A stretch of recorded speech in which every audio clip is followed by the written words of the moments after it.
Good afternoon. I'm James Barnacle, the Assistant Director in charge of the FBI New York Field Office, here joined by the Commissioner of the world's finest police department, New York City Police Department. Thank you, Commissioner Tisch, for being here. And Jamie McDonald, the Deputy United States Attorney for the Southern District of New York. Today, just before 9 a.m., a man by the name of Andrew Arrabaca, A-R-R-A-B-A-C-A, arrived at 26 Federal Plaza, just behind us on Worth Street, at the employee entrance to the building, where he ignited gasoline. He poured gasoline onto the ground and ignited it with a lighter and an incendiary device. That device was a firework, a large firework in a canister. That proceeded to catch on fire, pretty big flame as you've seen on the internet. He then pulled out an airsoft rifle and fired 5 to 7 pellets, if you will, in the direction of 26 Federal Plaza. At that time, Federal Protective Services, 2 officers, a gray suit, a contractor with Allied that is employed to guard this building, and those 3 people and the 2 officers standing behind me in the blue shirts are the officers that intervened and took Mr. Arrabaca into custody. Well, he had him on the ground. An FBI agent jumped in and they put handcuffs on him and took him in the building. He is currently in custody and he has been interviewed. Arrabaca is a former United States Army soldier. He was enlisted for approximately 4 years, serving from 2001 to 2005. He was a repairman or mechanic on Patriot missile systems. He is 43 years old. There were injuries in this. 3 people were injured, minor injuries, 1 civilian and 2 government employees. Right now, our evidence response team is out working with NYPD and our New York Joint Terrorism Task Force to collect evidence, to conduct interviews. We have located a vehicle of Mr. Arrabaca's. We have seized that vehicle. We are procuring or obtaining a search warrant. Mr. Arrabaca came armed with bad intentions. I will say that 26 Federal Plaza has long been a target of extremists, of terrorists, and today the extremism was brought here. The building was attacked. Mr. Arrabaca was looking to injure people and harm people.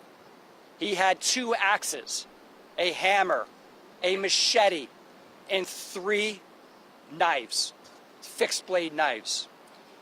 He had, as I said earlier, 6 incendiary devices or fireworks, and he had some other destructive items. Going forward today, like I said, we'll do more interviews, we'll collect more evidence, and we will, and I'll leave to Mr. McDonald to talk about charges. We take this very seriously. On his cart, he had a cart. He had anti-ICE literature on it. When he was being arrested, he yelled derogatory terms to ICE, used bad words, obviously. He is an anti-American, anti-government extremist. We know that from what he said. We know that from what he has said post-arrest. And we know that from what his actions that he tried to take today. So I will turn it over to Police Commissioner Tisch. Thank you, Jim. Good afternoon. I am here to provide some additional details about this morning's incident outside of 26 Federal Plaza. This remains an active investigation, and the information that we have is still being gathered and is subject to change. At approximately 8:30 this morning, a call came in to New York City's 911 call center that there was an active shooter outside of 26 Federal Plaza in Lower Manhattan. 2 additional calls in the subsequent minutes reported an explosion and a male setting off fireworks at the location. Units from NYPD's 5th Precinct responded within 2 minutes of the first 911 call, and by the time they were on scene, the suspect had already been taken into custody by federal officers. The suspect has been identified, as you just heard, as Andrew Arrabaca, 43 years old, of Poughkeepsie. He is believed to be a U.S. Army veteran. His last known address was up in Harlem. His vehicle, a black Toyota RAV4, was located parked in the vicinity of West 124th Street and Broadway, and that vehicle is subject to search pending a search warrant. The entire incident unfolded in view of an NYPD camera positioned on the southwest corner of Worth Street and Broadway. Video and witness statements describe the suspect's actions as follows. At approximately 8:30 a.m., Mr. Arrabaca arrived at Worth Street and Lafayette Street in front of 26 Federal Plaza. Once he arrives, he ignites a bundle of what appears to be fireworks, which begin to smoke. He then goes back into his cart and takes out an airsoft rifle and proceeds to brandish it, and he appears to fire several pellets from the airsoft rifle.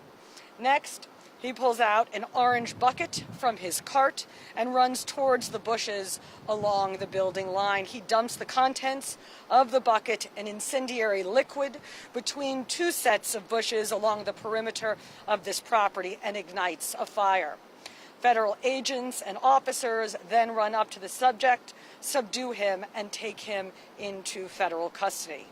On the scene was recovered, among other things, 2 airsoft rifles and the container with the flammable liquid. Also affixed to the suspect's cart was a sign reading "Ice off our streets." During the incident, the suspect was wearing a military-style helmet. This incident occurred along federal property, and the NYPD is supporting the federal government in their investigations. Charges are yet to be filed. Our work with the Joint Terrorism Task Force and the Southern District of New York is critical to keeping our city safe, and I commend the federal agents and contractors and officers who responded to the threat this morning.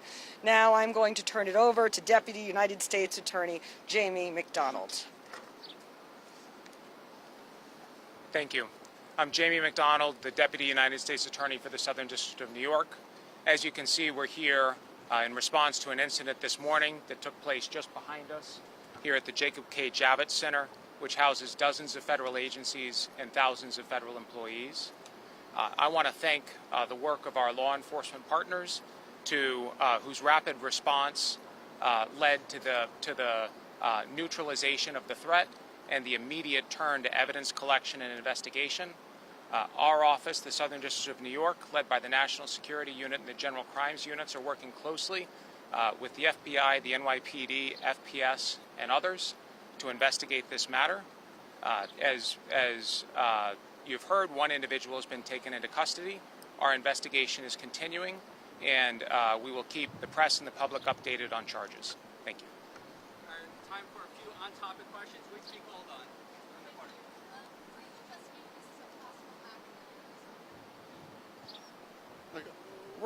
We're collecting the evidence, and we know there were anti-government and anti-American statements made, and we know that an incendiary device and gasoline were used to start a fire. Charges are determined by the U.S. Attorney's Office. Right now, the FBI, the New York City Police Department, the New York State Police Department, all our members of the task force, the Joint Terrorism Task Force, are out collecting evidence today. We will present that evidence to the United States Attorney's Office, and the United States Attorney will make that charging decision. I don't know what those will be. Aaron. Jim, he believed that he was targeting just the building. Was he aiming to hurt ICE agents? His goal was to target the building. He said that and I'm not going to get into all the details of a post-arrest interview, but he was Mirandized, read his rights. He did agree to talk. In that post-arrest interview, he did say he was targeting the building and he was okay if he hurt or killed people going in and out of the building, whether they were federal employees or civilians. I would mention a lot of business was canceled, not by the Federal Protective Services. Federal Protective Services, once they mitigated the situation, the building remained open, employees could come and go, and we continue to do work. But some agencies decided to close business for the day. There was a naturalization ceremony scheduled for today that was canceled. And the one civilian victim was an immigrant that had a hearing today for their immigration status. So that's quite unfortunate and quite ironic at the same time. Mark Morales, CNN. What can you say about the literature that was found in there? Was there like a manifesto? It's illegal, but about his whereabouts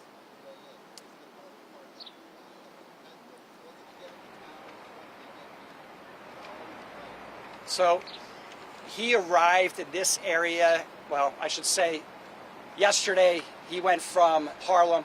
He took the subway down to the Penn Station area.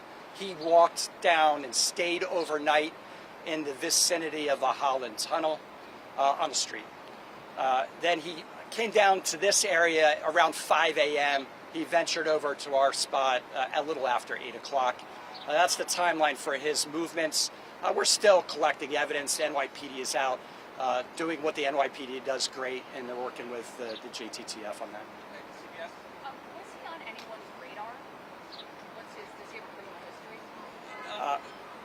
history? He has a couple of encounters with law enforcement that we're not ready to talk about. Nothing rising to this level. Do you see anything bigger in the NYC protest movement? Have you guys seen anything more in the state protesting against ICE? Look, I would say that protesting in the United States is protected by the First Amendment. We do not track protesters. We do not know who comes and goes as far as protests. So I don't know if he's been involved in any protests at all. All right, thank you guys. Thank you.